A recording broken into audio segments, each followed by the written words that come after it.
साथियों नमस्कार। एक बार फिर से स्वागत मीमांसा क्लासेस के ऑनलाइन प्लेटफॉर्म पर। और आज का जो हमारा टॉपिक है, आज का जो हमारा विषय है वो है नीति आयोग। नीति आयोग से पूर्व में इसी प्रकार की एक संस्था योजना आयोग कार्य करती थी और योजना आयोग को रिप्लेस करके योजना आयोग की जगह नीति आयोग को स्थापित कर दिया गया। आइए पहले एक सामान्य परिचय प्राप्त करते हैं नीति आयोग के बारे में। तो नीति आयोग की जो स्थापना हुई है वो योजना आयोग की जगह इसको क्या किया गया है, योजना आयोग को रिप्लेस करके उन्हीं कार्यों के लिए अब किसको स्थापित कर दिया गया है, नीति आयोग को स्थापित किया गया।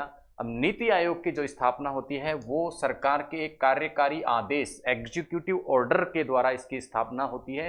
अर्थात न तो इसका वर्णन संविधान में है और न ही इसका वर्णन किसी एक्ट के अंतर्गत है। अर्थात ना तो एक्ट के द्वारा और ना ही संविधान के किसी अनुच्छेद के द्वारा इसकी स्थापना की गई है। अतः ये ना तो एक संवैधानिक निकाय है, संविधान में वर्णन नहीं है, इसलिए ये संवैधानिक निकाय नहीं है। एक्ट में इसका गठन नहीं किया गया, किसी एक्ट के तहत इसका गठन नहीं किया गया, इसलिए ना ही ये क्या है, सांविधिक निकाय है। तो ये नीति आयोग योजना आयोग की तरह ही ना तो क्या है, संवैधानिक आयोग है और ना ही सांविधिक आयोग है, अपितु ये गैर सांविधिक आयोग है। इसके बाद हम देखें तो ये इसके कार्यों को यदि हम देखें तो एक तरीके से सरकार के थिंक टैंक के रूप में ये कार्य करता है। थिंक टैंक का तात्पर्य क्या है, सभी महत्वपूर्ण विषयों पर सरकार को जो है सलाह देने का कार्य करता है। कौन? योजना आयोग की जगह स्थापित नीति आयोग। बात करें इसकी फुल फॉर्म की तो नीति की जो फुल फॉर्म है वो है national institute for transforming India. और इसका उद्देश्य, इसकी स्थापना का जो उद्देश्य है वो इसके नाम से साफ स्पष्ट होता है, ट्रांसफॉर्मिंग इंडिया, यानी भारत का जो स्वरूप है उसको बदलना। कैसे ये भारत को स्वरूप को बदलेगा, किस प्रकार से ये कार्य करेगा, आने वाली कुछ स्लाइड्स में हम इसको जानने वाले हैं। सबसे पहले हम बात करेंगे कि ऐसी क्या आवश्यकता पड़ गई थी कि नीति आयोग की स्थापना की गई। पहले से ही योजना आयोग जो है, योजना आयोग हमारे देश में कार्यरत था। आज़ादी के पश्चात से ही योजना आयोग नाम की संस्था हमारे देश में प्लानिंग के लिए स्थापित की गई थी और वह अपना कार्य कर रही थी। लेकिन ऐसी क्या आवश्यकता पड़ी कि योजना आयोग को रिप्लेस करके एक नए संस्थान नीति आयोग की स्थापना करनी पड़ी। तो उसके पीछे यदि हम कारणों को खोजें तो सबसे पहले हम पाएंगे कि योजना आयोग की जो कार्य प्रणाली थी वो कार्य प्रणाली इस प्रकार की थी कि उसमें राज्यों की जो भागीदारी है योजना में वो काफ़ी कम थी। और सेंट्रल गवर्नमेंट या केंद्र सरकार का जो केंद्र सरकार की जो हिस्सा था योजना बनाने में, या केंद्र सरकार का जो रोल था वो कमांडिंग रोल था।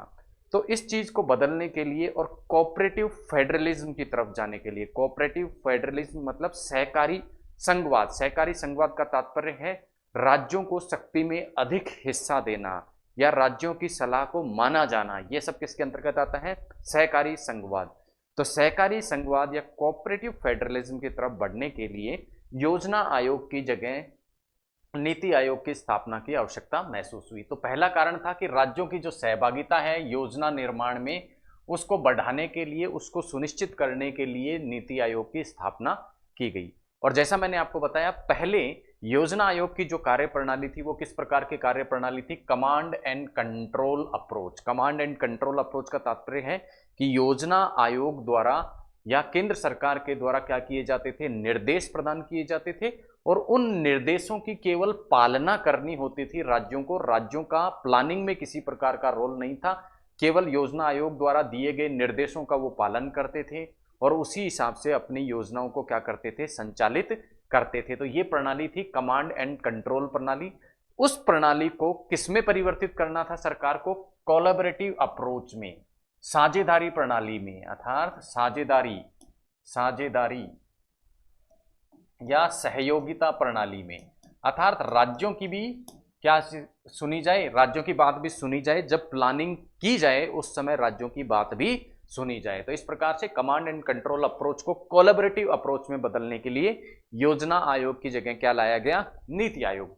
इसी प्रकार योजना आयोग की एक अन्य अप्रोच थी top down approach. Top down approach मतलब टॉप, ऊपर से योजनाएं बना दी जाती थी और उनको नीचे की तरफ भेज दिया जाता था। ऊपर से निर्देश दे दिए जाते थे और नीचे पालना के लिए आते थे।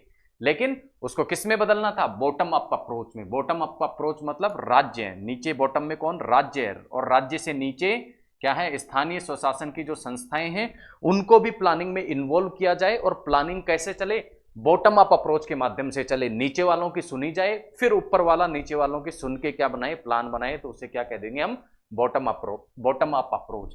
तो दो अप्रोच प्राप्त करने के लिए, कौन सी? कोलैबोरेटिव अप्रोच और दूसरा बॉटम अप अप्रोच। ये दोनों पे योजना आयोग कार्य नहीं कर रहा था, इसलिए योजना आयोग की जगह नीति आयोग के स्थापना की आवश्यकता जो है वो महसूस की गई। साथ ही सहकारी संघवाद, जैसे मैंने आपको बताया, सहकारी संघवाद, कोऑपरेटिव फेडरलिज्म अर्थात राज्यों को अधिक स्वायत्तता प्रदान करना, राज्यों की भागीदारी बढ़ाना, ये क्या कहलाता है? Cooperative federalism. तो कोऑपरेटिव फेडरलिज्म का कॉन्सेप्ट बढ़ाने के लिए और गुड गवर्नेंस देने के लिए, गुड गवर्नेंस देने के लिए। गुड गवर्नेंस कब होगी? जब स्थानीय आवश्यकताओं को महसूस किया जाएगा, स्थानीय आवश्यकताओं को सुना जाएगा, और स्थानीय आवश्यकताओं को ऊपर केंद्र तक कौन सुना सकता है? राज्य सुना सकते हैं। तो राज्य की आवश्यकताओं के अनुसार जब प्लानिंग होगी तो अपने आप ही राज्यों में क्या होगी? गुड गवर्नेंस होगी। तो इस गुड गवर्नेंस के लक्ष्य को प्राप्त करना भी एक कारण था कि योजना आयोग की जगह किसी अन्य संस्था की स्थापना की जाए। इसी प्रकार जैसे जैसे विश्व की परिस्थितियां बदलती जा रही थी, देश की काल और परिस्थितियां बदलती जा रही थी, देश का राजनीतिक, सामाजिक, आर्थिक और तकनीकी जो परिस्थितियां हैं वो बदलते जा रहे थे, और उस बदलते परिवेश में योजना आयोग जो है वो फिट नहीं बैठ रहा था, क्योंकि योजना आयोग पुरानी पद्धतियों पर ही कार्य कर रहा था। जैसे कमांड एंड कंट्रोल अप्रोच पे वो कार्य करता था, टॉप डाउन अप्रोच पे वो कार्य करता था। तो बदलते परिवेश में योजना आयोग की कार्य प्रणाली क्या हो गई थी? सही नहीं थी। तो उसको रिप्लेस करने के लिए एक संस्था की आवश्यकता की महसूस की गई। साथ ही साथ योजना आयोग की कार्य पद्धति इस प्रकार थी कि केंद्र और राज्यों के मध्य दूरी बहुत अधिक थी। राज्यों की बात केंद्र द्वारा सुनी नहीं जाती थी, तो केंद्र और राज्य के जो मंत्रालय थे उनके मध्य दूरी बहुत अधिक बढ़ गई थी। तो जब गुड गवर्नेंस यदि देनी है तो उस दूरी को घटाना होगा। केंद्र और राज्य जब मिलकर कार्य करेंगे तो ही जनता को गुड गवर्नेंस मिल पाएगी। तो इस कारण भी एक नई संस्था की आवश्यकता महसूस हुई, और वो नई संस्था हमारे सामने निकल के आई नीति आयोग के रूप में। तो इन कुछ कारणों के से एक आवश्यकता महसूस की गई कि योजना आयोग को रिप्लेस करो और उसकी जगह नीति आयोग को लाया जाए। अब बात करते हैं कि ये सभी आवश्यकताएं महसूस की गई। अब इन आवश्यकताओं की पूर्ति के लिए नीति आयोग को कुछ सिद्धांतों पे कार्य करना पड़ेगा, तब ही उन आवश्यकताओं की पूरी नीति आयोग कर पाएगा। तो वे कौन कौन से सिद्धांत थे जिन पर नीति आयोग कार्य करता है? पहला, समावेशिता, इंक्लूसिवनेस। समावेशिता मतलब सभी को लेकर चलना। तो ये सभी को लेकर चलने के सिद्धांत पर कार्य करता है। क्यों? क्योंकि राज्यों की सुनी जाती है। यहाँ पे प्लानिंग में राज्यों का रोल होता है, प्लानिंग में राज्यों का रोल सुनिश्चित करता है। तो पहला सिद्धांत किस पे कार्य करता है? ये सहभागिता। दूसरा, अंत्योदय। अंत्योदय का तात्पर्य क्या है? सबसे कमजोर वर्ग को लाभ, सबसे कमजोर वर्ग को लाभ मिले, इस सिद्धांत पर ये नीति आयोग कार्य करता है। सबसे कमजोर वर्ग को लाभ मिले, इस सिद्धांत पर कार्य करता है। इसी प्रकार गांव में समृद्धि आए, ग्रामीण क्षेत्र का विकास हो, जनसंख्या जननांकी का फायदा उठाया जाए, अर्थात कार्यशील जो जनसंख्या है हमारी जनसंख्या के अंतर्गत, हमारी पॉपुलेशन के अंतर्गत, उसके काम करने की स्किल्स का लाभ उठाया जाए। साथ ही साथ सहभागिता, यानी सभी लोग मिलकर कार्य करें, केंद्र और राज्य सरकारें मिलकर कार्य करें और गुड गवर्नेंस इसके द्वारा दी जाए। तो ये सब के सब क्या थे? मुख्य बिंदु थे, मुख्य सिद्धांत थे जिन पर नीति आयोग क्या करता है? कार्य करता है। अब इनमें से एक पॉइंट हमने पढ़ा, गुड गवर्नेंस। अब गुड गवर्नेंस किस प्रकार से प्राप्त की जा सकती है, उसके लिए भी नीति आयोग क्या बताता है? कुछ आधार स्तंभ अपने निश्चित करता है। वो क्या है? गुड गवर्नेंस कब मिलेगी? जब गवर्नमेंट कैसी होगी? प्रो पीपल गवर्नमेंट होगी। प्रो पीपल गवर्नमेंट मतलब लोगों की सुनेगी, लोगों को सहभागिता देगी। दूसरी, प्रो एक्टिव गवर्नमेंट, ऐसा नहीं कि गवर्नमेंट खुद कुछ देखे ही नहीं, रोड टूटी हुई है तो गवर्नमेंट जब तक उसको शिकायत प्राप्त ना हो जब तक ना देखे। अन्य किसी इंफ्रास्ट्रक्चर की आवश्यकता है तो यदि कोई आवश्यकता महसूस करे और गवर्नमेंट के पास में जाए तब ही वो इंफ्रास्ट्रक्चर बनाए, ऐसा नहीं। सरकार आगे से चल के क्या करे? इंफ्रास्ट्रक्चर के क्षेत्र में कार्य करे, तो उसे क्या कहेंगे? Proactive government. तीसरा है पार्टिसिपेटिव गवर्नमेंट। एकाकी रूप से मोनोपोली ना हो सरकार की, सरकार क्या करे, सलाह प्राप्त करे, विभिन्न संस्थाओं और विभिन्न व्यक्तियों से क्या ले, सलाह ले, और उन सलाहों के आधार पर यदि कार्य करे तो उसे क्या लेंगे, पार्टिसिपेटिव गवर्नमेंट कहते हैं। इसी प्रकार महिला सशक्तिकरण को बढ़ावा दिया जाए, सभी को समान अवसर प्राप्त हो, समावेशी इंक्लूसिवनेस, सभी को शामिल करते हुए विकास का जो लाभ मिले वो सभी लोगों को मिले, समावेशी विकास हो, और निष्पक्ष रूप से जब सरकार कार्य करे तो इस प्रकार की सरकार द्वारा क्या करी जा सकती है, गुड गवर्नेंस प्रदान की जा सकती है। तो ये गुड गवर्नेंस के कुछ आधार स्तंभ हैं जिन पे नीति आयोग क्या चाहता है कि कार्य हो और लोगों को गुड गवर्नेंस प्राप्त हो। तो ये थे नीति आयोग के कुछ महत्वपूर्ण सिद्धांत। अब बात करते हैं नीति आयोग की संरचना के बारे में। नीति आयोग की स्थापना क्यों की गई, ये किन सिद्धांतों पर कार्य करता है, उसके बाद महत्वपूर्ण बिंदु जो नीति आयोग के बारे में आता है वो है इसकी संरचना। तो संरचना की बात करें, चूंकि बहुत महत्वपूर्ण संस्थान है, केंद्र और राज्यों के मध्य जो प्लानिंग है, जो सहयोग है, उसको क्या करता है, निर्धारित करता है। तो इतना महत्वपूर्ण आयोग है तो इसका जो अध्यक्ष है वो कौन होता है, स्वयं पीएम होता है, प्रधानमंत्री इसका पदेन अध्यक्ष होता है। प्रधानमंत्री के रूप में जो भी व्यक्ति कार्य करता है वो प्रधानमंत्री के पद की हैसियत से क्या होता है, योजना नीति आयोग का भी क्या होता है, अध्यक्ष होता है। इसी प्रकार एक नीति आयोग में क्या होता है, उपाध्यक्ष भी होता है। अब ये उपाध्यक्ष कौन होगा, इसका निर्धारण कौन करता है, प्रधानमंत्री करता है। तो प्रधानमंत्री नॉमिनेट करता है किसी भी एक कैबिनेट के सदस्य को, किसी भी एक सदस्य को क्या करता है, प्रधानमंत्री उपाध्यक्ष के रूप में नॉमिनेट करता है और उसे कैबिनेट मंत्री का दर्जा प्राप्त होता है। इसी प्रकार इसके कार्यों को, जो नीति आयोग के कार्य हैं उनके क्रियान्विति के लिए एक पद होता है सीईओ, चीफ एग्जीक्यूटिव ऑफिसर, मुख्य कार्यकारी अधिकारी। और ये मुख्य कार्यकारी अधिकारी भी प्रधानमंत्री द्वारा क्या किया जाता है, नॉमिनेट किया जाता है, नियुक्त किए जाता है।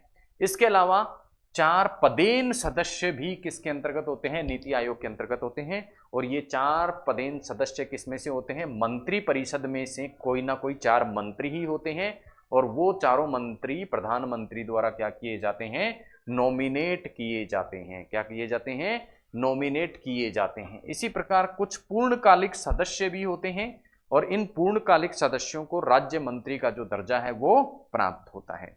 पूर्णकालिक सदस्यों के अलावा कुछ पार्ट टाइम सदस्य भी नीति आयोग में शामिल होते हैं, और ये पार्ट टाइम सदस्य विश्वविद्यालयों या अन्य संस्थानों के कुछ ख्याति प्राप्त व्यक्ति जो हो वो होते हैं। इसके अलावा विशेष मौकों पर कुछ विशिष्ट लोगों को आमंत्रित भी किया जा सकता है नीति आयोग के अंतर्गत। तो ये थी नीति आयोग की संरचना। अब नीति आयोग की संरचना के अंतर्गत ही इसकी कुछ काउंसिल भी आती है, नीति आयोग की कुछ परिषदें या काउंसिल भी आती हैं। तो 2 प्रकार की काउंसिल नीति आयोग के अंतर्गत कार्य करती हैं। एक काउंसिल है गवर्निंग काउंसिल, गवर्निंग काउंसिल। इस गवर्निंग काउंसिल में सभी राज्यों के चीफ मिनिस्टर और जितने भी यूटीज हैं जहां पर विधानसभा है उनके भी चीफ मिनिस्टर, और जहां विधानसभा नहीं है उन यूटी या केंद्र शासित प्रदेशों के क्या, प्रशासक। तो कहने का तात्पर्य है सभी राज्यों के तो सीएम, और ऐसे राज्य जहां विधानसभा, ऐसे केंद्र शासित प्रदेश जहां विधानसभा नहीं है वहां के प्रशासक क्या होते हैं, नीति आयोग की गवर्निंग जो काउंसिल होती है उसके क्या होते हैं, सदस्य होते हैं। दूसरी होती है रीजनल काउंसिल, या इसे प्रादेशिक परिषदें भी कहा जाता है, और ये एक स्पेसिफिक प्रदेश के लिए बनती है। कुछ राज्यों को मिलाकर या कुछ राज्य प्लस कुछ केंद्र शासित प्रदेशों को मिलाकर क्या बनती है, प्रादेशिक परिषद बनती है। और जो भी प्रदेश इसके अंतर्गत आते हैं उन सभी प्रदेशों के चीफ मिनिस्टर इसके क्या होते हैं, सदस्य होते हैं। अब बात करते हैं इस प्रादेशिक परिषद के अध्यक्ष की। तो इस प्रादेशिक परिषद का जो अध्यक्ष होता है वो प्रधानमंत्री या उसके द्वारा कोई भी नामित व्यक्ति जो होता है वो प्रादेशिक परिषद का क्या होता है, अध्यक्ष होता है। तो ये 2 महत्वपूर्ण काउंसिल नीति आयोग के अंतर्गत कार्य करती हैं, 2 महत्वपूर्ण परिषदें नीति आयोग में अपना कार्य करती हैं। इसके बाद नेक्स्ट बात करेंगे विंग्स की। जैसा हमने देखा परिषद, अध्यक्ष, उपाध्यक्ष, सदस्य और कुछ परिषदें, काउंसिल देखी, उसी तरह नीति आयोग के अंतर्गत अलग अलग विंग भी क्या करती हैं, कार्य करती हैं। और मोटे तौर पर 3 प्रकार की विंग यहाँ कार्यरत हैं। पहली है रिसर्च विंग, दूसरी कंसल्टेंसी विंग और तीसरी टीम इंडिया विंग। नाम से आपको तीनों का कार्य समझ में आ चुका होगा। रिसर्च विंग क्या करती है, अनुसंधान का कार्य करती है कि प्लानिंग जो की जाए, योजना जो निर्माण किया जाए, उसमें अधिक से अधिक जो है वैश्विक, जो अंतर्राष्ट्रीय पद्धतियां जो चल रही हैं, वैश्विक पद्धतियां जो चल रही हैं, जिनके द्वारा प्लानिंग का लाभ वास्तविक रूप से अंतिम व्यक्ति को मिल सके, इस प्रकार की योजनाओं को लाने के लिए ये रिसर्च विंग क्या करती है, रिसर्च करती है, अनुसंधान करती है, डेटा इकट्ठा करती है। कंसल्टेंसी विंग, जैसा इसके नाम से स्पष्ट है, ये क्या देती है, राज्यों को क्या करती है, कंसल्टेंसी देती है, राज्यों को क्या देती है, सलाह देती है कि वो अपनी योजनाओं का निर्माण किस प्रकार से करे। और तीसरी है टीम इंडिया विंग। तो ये 3 विंग नीति आयोग के तहत कार्य करती हैं। अब इन जो विंग्स का कार्य है वो है केंद्रीय और राज्य मंत्रालयों का क्या करना, प्रतिनिधित्व करती है। कौन सी, टीम इंडिया विंग, लास्ट की जो है टीम इंडिया विंग क्या करती है, केंद्र और राज्य मंत्रालयों का प्रतिनिधित्व करती है। और साथ ही साथ राज्य के जो मंत्रालय हैं और केंद्र सरकार के जो मंत्रालय हैं उनमें और नीति आयोग में क्या करती हैं, कोऑर्डिनेशन या संवाद स्थापित करती हैं। अब एक बिंदु यहां लिखा हुआ है, नोट लगा के जो बिंदु लिखा हुआ है वो क्या लिखा हुआ है कि नीति आयोग के सहयोगी संस्था के रूप में, यानी नीति आयोग जब अपना अनुसंधान करता है रिसर्च विंग के माध्यम से, तो उसकी सहयोगी संस्था के रूप में जो संस्था कार्य करती है वो है national institute of labour economic research and development. ये जो संस्था है ये नीति आयोग की सहयोगी संस्था के रूप में कार्य करती है। तो नीति आयोग की विंग्स को हमने देखा, नीति आयोग की काउंसिल्स को हमने देखा और नीति आयोग की संरचना को भी हम देख चुके हैं। अब नीति आयोग जो है उसकी सारी बातों को हमने देख लिया, नीति आयोग की स्थापना क्यों हुई, किस प्रकार के सिद्धांतों पर यह कार्य करती है, ये भी हमने देख लिया। अब क्या किसी प्रकार की कमी भी किसी इन्हीं लोगों द्वारा कुछ कमियों के आधार पर क्या इसकी कोई आलोचना भी की गई? तो जी हाँ, नीति आयोग की कुछ कथनों की कुछ आधारों पर क्या की गई है, आलोचना की गई है। कौन से आधारों पर की गई है? कहा गया कि नीति आयोग क्या है, केवल एक नाम परिवर्तन है, बाकी नीति आयोग भी उसी तरीके से कार्य कर रहा है जैसे योजना आयोग कार्य करता था। क्योंकि योजना आयोग का अध्यक्ष भी कौन होता था, स्वयं प्रधानमंत्री होता था। उपाध्यक्ष क्या होता था, नॉमिनेटेड होता था। तो इस कहने का तात्पर्य है, कुछ लोगों ने कहा कि आपने नाम ही तो चेंज किया है, बाकी तो नीति आयोग का जो ढांचा है वो वैसा का वैसा है जैसा पहले योजना आयोग का था। साथ ही साथ आलोचना इस आधार पर भी की जा रही है कि नीति आयोग में सीईओ जैसा पद बना के और प्राइवेट लोगों को प्रतिनिधित्व प्रदान करके ये नीति आयोग की जो कल्चर है उसको कोऑपरेटिव वर्ल्ड की तरह, कॉरपोरेट वर्ल्ड यानी बिजनेस वर्ल्ड की तरह बना दिया गया है, जो पूर्णतः लाभ हानि के सिद्धांत पर कार्य करता है, जो कि समावेशी विकास के लिए सही नहीं है। साथ ही साथ आलोचना करते हुए सीताराम येचुरी, जो कि एक बड़े नेता हैं, उन्होंने कहा कि नीति आयोग तो क्या है, एक अनीति आयोग है, इसको अनीति आयोग करार दे देना चाहिए क्योंकि इसकी नीतियां सही नहीं है, इसके कार्य प्रणाली जो है वो सही नहीं है। तो ये कुछ आलोचनाएं थी जो नीति आयोग के बारे में लोगों द्वारा करी गई, लेकिन फिर भी क्या क्या बदलाव हुआ उसको हमने क्लास में देखा। तो आशा है नीति आयोग के संदर्भ में जो आपकी समझ है वो अधिक बेहतर इस क्लास के माध्यम से हुई होगी। मिलते हैं अगली क्लास में एक नए विषय के साथ में, नए टॉपिक के साथ में। तब तक के लिए धन्यवाद। जय हिंद।